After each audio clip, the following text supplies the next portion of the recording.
केसांचे आरोग्य असो किंवा त्वचेची काळजी, कढीपत्ता हा फार उपयोगी आहे. म्हणून तर बऱ्याच भाज्यांमध्ये आपण या कढीपत्त्याचा उपयोग करतो. पण भाजी किंवा आमटी खातेवेळी बऱ्याच वेळी हा कढीपत्ता बाहेर काढला जातो.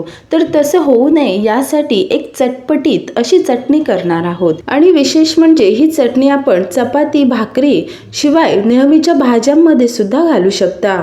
तर त्यासाठी इथे मी या कढीपत्त्याच्या 2 फांद्या घेतल्यात. कढीपत्ता स्वच्छ धुवायचा, पूर्णपणे कोरडा करायचा आणि नंतर याची पाने अशी वेगळी करायची. बऱ्याच वेळी काय होतं, कढीपत्त्याला काळे किंवा पांढरे डाग असतात. त्यामुळे कढीपत्ता चांगला निवडून घ्यायचा आणि हा कढीपत्ता स्वच्छ धुवून पूर्णपणे कोरडा केला म्हणजे होणारी चटणी 2 ते 3 महिने अगदी सहज टिकते.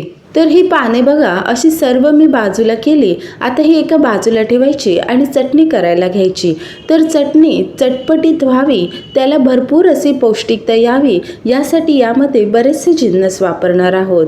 तर त्यासाठी 2 चमचे तेल गरम केलंय. गॅस मी कमीच ठेवला आहे आणि यामध्ये सर्व जिन्नस भाजून घ्यायचे. तर सुरुवातीला इथे मी 1 चमचा भरून मुगाची डाळ घातली.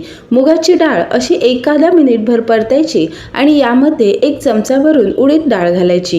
या डाळीमध्ये भरपूर प्रोटीन्स असतात, त्यामुळे चटणी बरीचशी फायदेशीर होते. या डाळी जळू न देता हलकासा असा रंग बदलेपर्यंत परतायच्या आणि नंतर या बाजूला काढायच्या.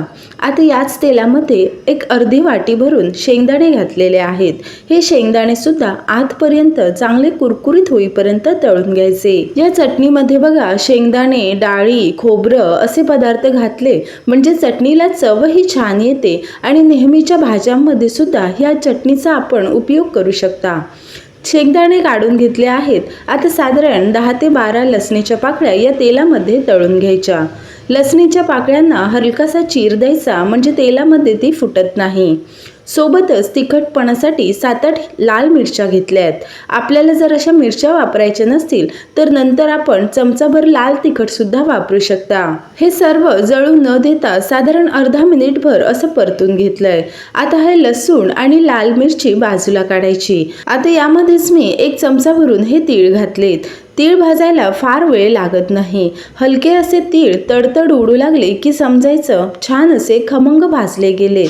हे तीळ सुद्धा मी बाहेर काढते. चटणीला छान अशी चव यावी, बाइंडिंग यावी यासाठी इथे मी सुकं खोबरं घातलेलं आहे. साधारण 1.5 ते 2 चमचे जरी घातलं तरीही पुरेसं होतं. हे खोबरं सुद्धा जळू न देता कमी गॅसवरच सतत असं परतायचं. खोबरं भाजत आलं की यामध्ये अर्धा चमचा भरून फुटाणे होते ते सुद्धा घातलेले आहेत. आपल्याकडे असतील तर घालायचे, नाही घातले तरीही काहीच हरकत नाही. आता हे सर्व मी बाजूला काढलंय आणि यामध्येच अर्धा चमचा जिरे आणि अर्धा चमचा धणे घातलंय. कढई चांगली कडकडीत गरम आहे, त्यामुळे गॅस बंद ठेवूनच साधारण अर्धा मिनिट असं परतलेलं आहे. धणे जिरेचा सुगंध पसरू लागला की हे असं बाजूला काढायचं. जवळजवळ सर्व जिन्नस भाजून झालेत. आता सर्वात शेवटी गॅस मी चालू केलेला आहे आणि पुन्हा यामध्ये अर्धा चमचा भरून तेल घातलंय. तेल चांगलं गरम झालं की यामध्ये हे कढीपत्त्याची पाने घातलीत.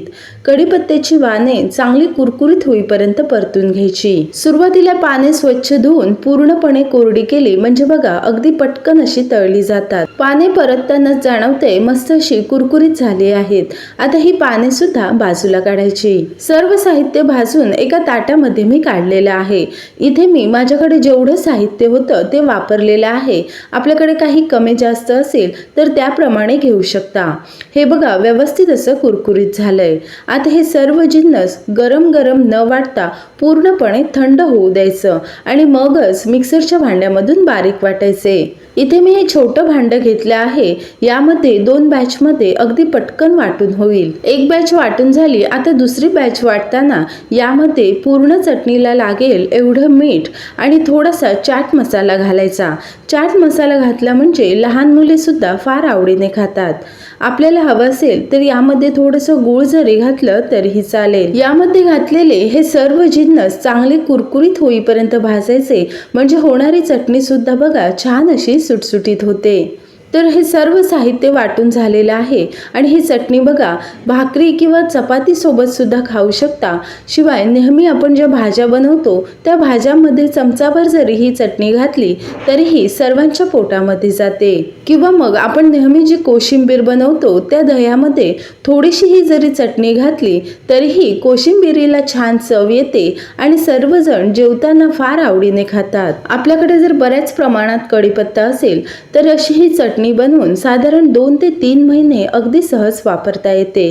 एखादी स्वच्छ काचेची बाटली घ्यायची आणि यामध्ये ही चटणी भरून झाकण बंद करून साधारण 2 महिने आपण वापरू शकता. भरपूर औषधी गुणधर्म असलेला हा कढीपत्ता जेवणातून काढून टाकण्याऐवजी अशी जर याची चटणी केली तर नेहमीच्या जेवणामध्ये त्याचा वापर होतो. तर तुम्हाला आजची ही बहुगुणी कढीपत्त्याची चटणी कशी वाटली कमेंट करून कळवा.